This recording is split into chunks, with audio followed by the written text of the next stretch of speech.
Assalamualaikum warahmatullahi wabarakatuh. Apa kabar sahabat pembelajar? Bertemu kembali dengan kelas Fisika Bu Berlian. Kali ini kita akan membahas kajian tentang inti atom dan radioaktivitas. Materi inti atom dan radioaktivitas adalah materi yang sangat penting untuk memahami secara utuh isu energi nuklir sebagai salah satu energi alternatif masa depan. Sayangnya, sebagian besar informasi yang tersebar melalui kebanyakan media dan media sosial adalah begitu besar bahaya dan dampak negatifnya dibandingkan dengan manfaat dan potensi besar yang dapat digunakan untuk kemajuan umat manusia. Hampir sebagian besar negara maju memanfaatkan sumber nuklir dalam produksi energi listrik. Bahkan, lebih dari 60% sumber tenaga listrik mereka adalah PLTN alias pembangkit listrik tenaga nuklir. Dengan memahami karakteristik inti atom, radioaktivitas, pemanfaatan, dampak, dan proteksinya dalam kehidupan sehari-hari, maka kalian akan memahami lebih utuh tentang isu nuklir dan sumber energi alternatif masa depan dengan lebih objektif. Oleh karena itu, saksikan terus video pembelajaran ini ya. Sebelum kalian mempelajari bab ini, disarankan kalian mempelajari terlebih dahulu tentang perkembangan teori atom. Niels Bohr menyatakan asumsi dasar dari model atomnya. Atom terdiri dari inti yang dikelilingi oleh elektron-elektron. Elektron mengelilingi inti atom dalam lintasan-lintasan yang sudah pasti, yang disebut dengan lintasan stasioner. Lintasan tersebut menunjukkan tingkat energi elektron. Radiasi dipancarkan oleh atom ketika elektron melompat dari suatu orbit stasioner yang energinya lebih tinggi ke orbit stasioner lainnya yang energinya lebih rendah. Apakah inti atom hanya terdiri dari proton saja? Ternyata tidak. Pada tahun 1933, seorang ilmuwan fisika berkebangsaan Inggris, James Chadwick, menemukan partikel lain yang netral dan mempunyai massa sedikit lebih besar dibandingkan massa proton. Partikel ini disebut dengan neutron. Dengan demikian, inti atom terdiri dari proton dan neutron. Proton dan neutron yang membentuk inti disebut dengan nukleon atau nuklida. Lambang dari nuklida dapat kita lihat seperti gambar di depan, yaitu disimbolkan dengan simbol huruf X besar, kemudian ada huruf A di samping kiri atas dan huruf Z besar di samping kiri bawah. Dengan Z adalah nomor atom yang melambangkan jumlah proton dalam nuklida, sedangkan A adalah nomor massa yang melambangkan jumlah proton dan neutron. Kesimpulannya, untuk jumlah proton kita bisa melihat berapa nilai yang tertera pada huruf Z. Kemudian untuk jumlah proton kita tinggal mengurangi, diselisihkan antara A dengan Z. Kemudian untuk jumlah elektron itu akan sama dengan Z jika atomnya netral. Di sini atom netral jika jumlah proton sama dengan jumlah elektron. Oke, mari kita lihat contoh di depan ini. Di sini ada oksigen. Oksigen kita lihat di sini nomor atomnya di yang mana ya? Nomor atom itu adalah di pojok kiri bawah. Dan ini menandakan banyaknya proton yang terdapat pada nuklida. Kalau di sini nilainya 8, berarti protonnya ada 8 buah. Nah, di sini menunjukkan nomor massa. Nomor massa menunjukkan A itu ya, nomor massa sama dengan jumlah proton ditambah dengan jumlah neutron.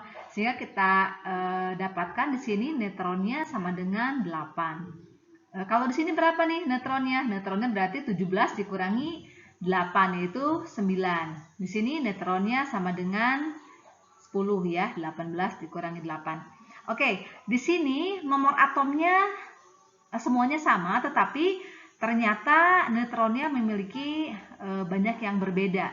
Di sini disebut dengan isotop. Isotop adalah unsur-unsur sejenis yang memiliki nomor atom sama tetapi memiliki massa atom berbeda. Oke, kita lihat berikutnya. Di sini ada natrium dan magnesium ya.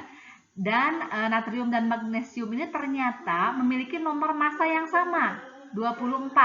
Artinya di sini jumlah proton dan jumlah neutronnya sama. Sedangkan di sini kita lihat protonnya di sini ada 11, sedangkan di magnesium ada protonnya ada sama dengan 12 ya. Nah, yang seperti ini nih disebut dengan isobar. Isobar adalah atom dari unsur yang berbeda mempunyai nomor atom yang berbeda, tetapi mempunyai nomor massa yang sama. Oke, berikutnya kita lihat di sini ya. Di sini ada karbon dan ada nitrogen. Karbon memiliki proton jumlahnya 6, sedangkan nitrogen memiliki proton yang jumlahnya 7. Nah, kalau kita lihat di sini nomor massanya 13. Kalau nomor massa 13, kita bisa mencari neutron sama dengan 13 dikurangi 6, 7 ya. Kemudian di sini juga neutronnya sama dengan 14 dikurangi 7, berarti nilainya 7 juga. Artinya neutronnya sama, tapi jumlah protonnya berbeda. Nah, yang kayak gini nih disebut dengan isoton. Isoton adalah atom dari unsur yang berbeda, memiliki nomor atom berbeda, dan nomor massa yang berbeda. Massa atom berbeda, tetapi memiliki jumlah neutron yang sama. Massa sebuah inti stabil selalu lebih kecil daripada gabungan massa nukleon-nukleon pembentuknya. Kok bisa ya seperti itu? Padahal kan harusnya ada kesetaraan massa. Tapi kenapa jadi lebih kecil? Kemana massa yang hilang tersebut?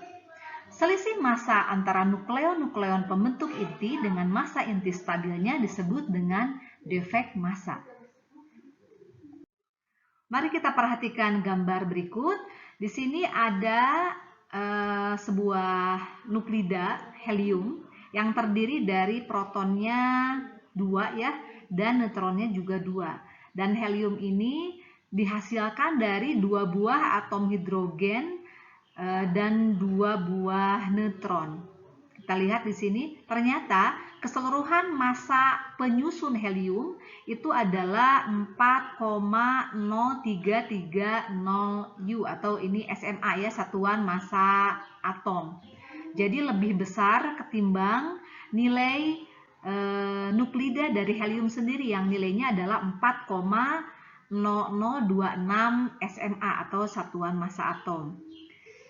Kenapa ada selisih massa gitu ya? Kenapa massanya tidak sama? Ternyata selisih massa ini dinyatakan dengan M atau disebut juga dengan defek massa. Ini adalah yang nantinya diubah menjadi energi ikat inti atom. Jadi massa akan diubah menjadi energi ikat inti atom yang menyebabkan inti-inti atom dari helium ini tetap berada pada posisinya ya. Jadi walaupun ada proton, kemudian ada neutron yang netral, akan terikat kuat di inti atom oleh energi ikat ini.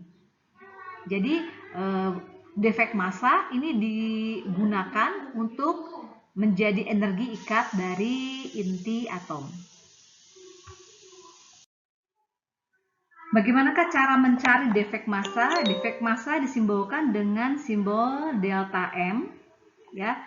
Jadi sebelum kita ke sana, kita gambarkan lagi simbol dari nuklida ya. X itu, kemudian di sini ada simbol A, kemudian ada simbol Z, di mana A ini menandakan nomor massa yang menandakan banyaknya proton dan neutron.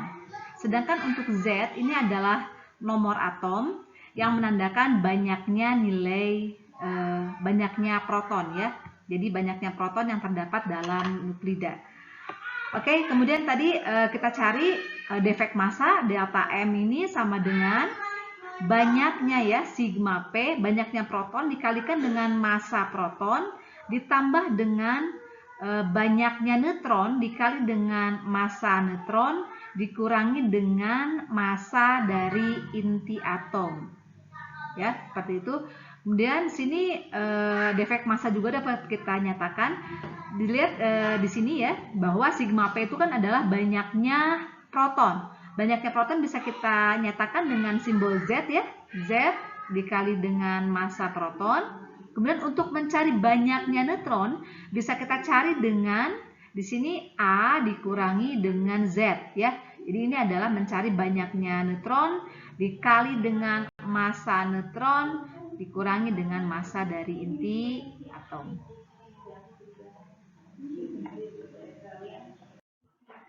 Ternyata defek massa atau massa yang hilang tadi diubah menjadi energi ikat inti atom. Energi ikat ini adalah energi yang diperlukan untuk memutuskan inti menjadi proton-proton dan neutron pembentuknya. Bagaimanakah cara mencari energi ikat inti atom? Energi ikat inti atom biasa juga disimbolkan dengan delta E ya. Nah, delta E ini dapat kita cari dengan dua cara. Yang pertama bisa dengan cara di sini delta M dikalikan dengan C kuadrat ya. Nah, di sini delta E-nya dalam satuan joule, kemudian tadi ini adalah defek massa dalam satuan kilogram, sedangkan C ini adalah kecepatan cahaya ya. Kecepatan cahaya yang nilainya sebesar 3 dikali 10 pangkat 8 meter per sekon. Setelah kalian ketahui bahwa massa inti bisa dinyatakan dalam satuan SMA atau satuan massa atom, dan energinya dinyatakan dalam jutaan elektron volt atau mega elektron volt. 1 SMA, satu satuan massa atom, itu setara dengan 931 mega elektron volt per C kuadrat. Sehingga untuk mencari energi ikat inti atom ini bisa juga kita nyatakan delta E sama dengan delta M dikalikan dengan 931 ya. Nah, di sini delta E satuannya bukan lagi joule tetapi mega elektron volt. Dan delta M di sini satuannya bukan lagi kilogram tapi satuannya adalah satuan massa atom. Oke, mari kita lihat contoh soal dari defek massa dan energi ikat inti atom. Massa inti atom helium adalah 4,0026 SMA. SMA ini berarti satuan massa atom ya. Sedangkan massa proton 1,0078 SMA. Dan massa neutron 1,007 SMA. Jika 1 SMA setara dengan 931 mega elektron volt, maka energi ikat inti atom helium adalah, nah di sini untuk helium kita perhatikan di sini protonnya jumlahnya ada 2 ya.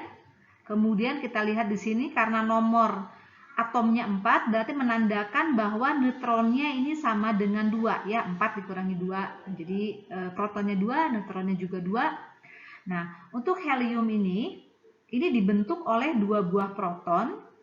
Kita nyatakan 2 proton ya. Proton itu seperti ini simbolnya, ditambah dengan 2 buah neutron.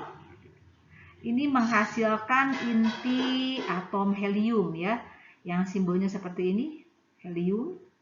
Di sini nomor masanya nomor atomnya 2, nomor masanya 4. Nah, ternyata 2 massa proton jika ditambahkan dengan 2 massa neutron itu nilainya akan lebih besar daripada massa inti helium ya. Jadi lebih besar. Nah, selisihnya ini disebut dengan defek massa yang disimbolkan dengan delta M. Berapakah nilai defek massa? Kita cari 2 massa proton ditambah dengan 2 massa neutron dikurangi dengan massa inti helium ya, massa inti helium. Kita tuliskan di sini 2 dikali dengan 1,0078 SMA ditambah dengan 2 dikali 1,0087, kemudian dikurangi dengan massa inti heliumnya 4,0026 SMA ya. Ini akan menghasilkan nilainya, nanti kalian cari saja ya, 2 dikali ini, kemudian dikalikan, dikurangi, ternyata hasilnya menjadi 0,0304 SMA. Di sini menarik ya, ternyata massa proton itu di sini 78 dan massa neutronnya di sini ternyata 87 ya belakangnya ya. Dibalik saja.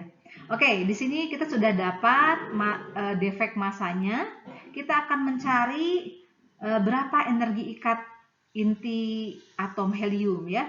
Energi ikat itu sama dengan defek massanya dikalikan dengan 931 mega elektron volt ya. Akan kita dapatkan nanti tadi 0,0304,